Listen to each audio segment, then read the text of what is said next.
Welcome to Suman TV. పెన్సిల్వేనియాలో America మాజీ అధ్యక్షుడు డొనాల్డ్ ట్రంప్ లక్ష్యంగా పేలిన తుపాకీ దేశ రాజకీయాల్లో భద్రతపై దశాబ్దాలుగా ఉన్న భరోసాను తునాతునకలు చేసింది.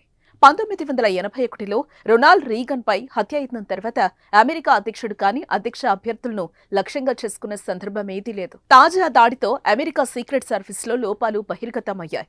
ముఖ్యంగా మాజీ అధ్యక్షుల భద్రతా ప్రమాణాలపై తీవ్ర ప్రశ్నలు లేవనెత్తుతున్నాయి. అమెరికా అధ్యక్షులు, మాజీ అధ్యక్షులు, వారి కుటుంబ సభ్యులతో పాటు అధ్యక్ష ఎన్నికల్లో పోటీ చేసే అభ్యర్థులకు రక్షణ కల్పించే బాధ్యత వెల్ ట్రైన్డ్ సెక్యూరిటీ డిపార్ట్మెంట్ అయిన యునైటెడ్ స్టేట్స్ సీక్రెట్ సర్వీస్ది. ప్రస్తుత అధ్యక్షుడితో పోలిస్తే మాజీకి భద్రత ఒకంత తక్కువగానే ఉన్నా పటిష్టంగానే ఉంటుంది. తాజా మాజీ అధ్యక్షుడికి దాదాపు 75 మంది సిబ్బంది 24 గంటల పాటు రక్షణగా ఉంటారు. ఆయన సందర్శించే ప్రదేశాలను సీక్రెట్ సర్వీస్ అధికారులు ముందే క్షుణ్ణంగా తనిఖీ చేసి మాజీ అధ్యక్షుడి సమీపంలోకి వచ్చేవారి హిస్టరీ ఆరా తీయాలి.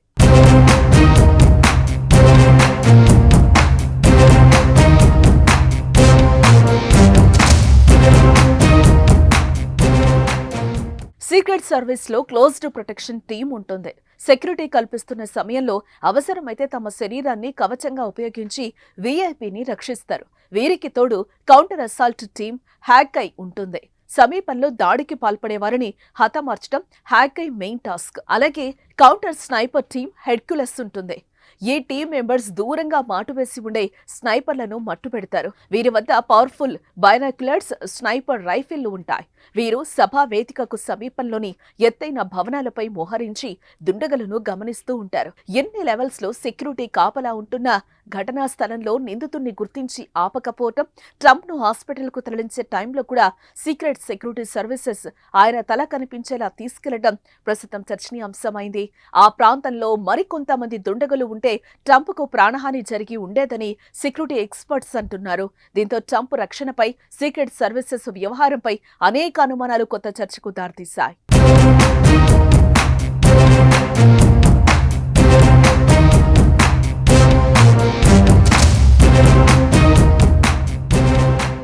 అమెరికాలో జార్జ్ డబ్ల్యూ బుష్ వంటి ఇతర మాజీ అధ్యక్షులతో పోలిస్తే ట్రంప్ ప్రజా జీవితంలో చురుగ్గా ఉంటారు. దీనికి తోడు రాబోయే అధ్యక్ష ఎన్నికల్లో రిపబ్లికన్ పార్టీ తరపున ట్రంప్ బరిలోకి దిగబోతున్నారు. అందువల్ల ట్రంప్ భద్రతా అవసరాలు చాలా సంక్లిష్టం. అయితే ఆ మేరకు ఆయనకు రక్షణ కల్పించడం లేదని తాజా ఘటన క్లియర్ గా కనపడేలా చేసింది. ట్రంప్ కు సీక్రెట్ సర్వీస్ భద్రతను పెంచాలని పదే పదే కోరినట్లు ఫ్లోరిడా కాంగ్రెస్ సభ్యుడు మైక్ వాల్జ్ తెలిపారు. కానీ సీక్రెట్ సర్వీస్ ను internal security department secretary Alejandro Mayorkas ఎందుకు నిరాకరించారని ఆరోపించారు. ఇదిలా ఉంటే పెన్సిల్వేనియా ఎన్నికల ర్యాలీ వద్ద రైఫిల్తో ఒక వ్యక్తి దగ్గరలోని బిల్డింగ్ పైకి వెళ్లి చూడటం ప్రత్యక్ష సాక్షులు, పోలీసులు, సీక్రెట్ సర్వీస్ సిబ్బందిని అప్రమత్తం చేసినా సకాలంలో స్పందించలేదని తెలుస్తోంది. బిల్డింగ్ పైకి చేరుకున్న దుండగుడు కాసేపు అక్కడే ఉండి ట్రంప్ ప్రసంగం కొనసాగుతున్న సమయంలో కాల్చాడు. సాక్షులు అలర్ట్ చేసిన భద్రతా సిబ్బంది ఆయన్ను వేదిక నుంచి సురక్షిత ప్రదేశానికి తీసుకెళ్లలేదని, తాము అప్రమత్తం చేసిన 4 నిమిషాల తర్వాత దుండగుడు కాల్పులు మొదలుపెట్టాడని ప్రత్యక్ష సాక్షి చెప్పారు.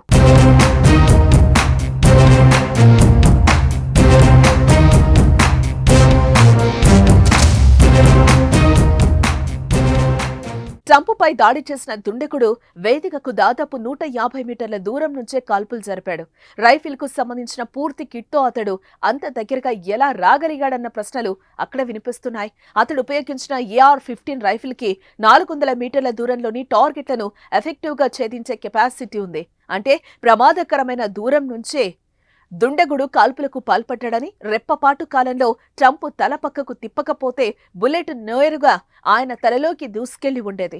సమీపంలోని అన్ని భవనాలపై కౌంటర్ స్నైపర్ టీమ్స్ ఎందుకు మోహరించలేదన్న ప్రశ్నలు ప్రస్తుతం హాట్ టాపిక్ గా మారాయి. ఎన్నికల ర్యాలీలో ట్రంప్ను నలువైపులా ఎలాంటి రక్షణ లేకుండా జనానికి కనిపించేలా వదిలేశారని సెక్యూరిటీ ఎక్స్పర్ట్స్ చెప్తున్నారు. దీనివల్ల దుండగుడు సులువుగా దాడి చేయగలిగాడని ఎక్స్పర్ట్స్ విశ్లేషిస్తున్నారు. వేదిక దగ్గర వరకు ప్రజలను అనుమతించడంపై కూడా సెక్యూరిటీ ఎక్స్పర్ట్స్ విస్మయం వ్యక్తం చేస్తున్నారు. అమెరికాలో అధ్యక్షుడు, మాజీ అధ్యక్షుడు, అలాగే అభ్యర్థుల సెక్యూరిటీ చాలా కాంప్లికేటెడ్ గా ఉంటుంది. కానీ ట్రంప్ సభ వద్ద ఇలాంటి ఏర్పాట్లేమీ కనిపించకపోవటం కూడా అనుమానాలకు తావిస్తోంది.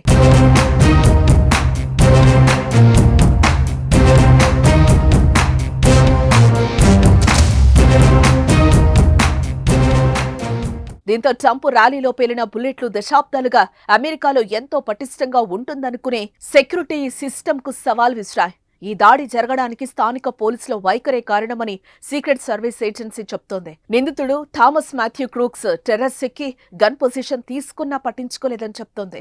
ట్రంప్ రక్షణకు సంబంధించి తమ పరిధి దూరానికి మించి అది ఉందని చెప్తోంది.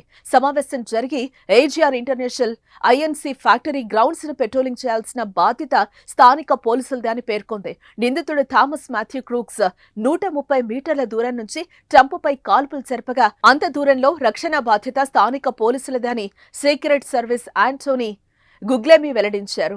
కాగా దాడి తర్వాత సీక్రెట్ సర్వీస్ ఏజెంట్లు ట్రంప్ను చుట్టుముట్టి ప్రాణాలను పణంగా పెట్టి ఆయనను రక్షించేందుకు సీక్రెట్ సర్వీసెస్ ప్రయత్నించారని తెలిపారు. అయితే కాల్పుల సమయంలో వీఐపీని రక్షించడానికి special briefcase bullet proof వెస్ట్లు ట్రంప్ భద్రతా సిబ్బంది వద్ద ఉన్నట్లు కనిపించలేదు.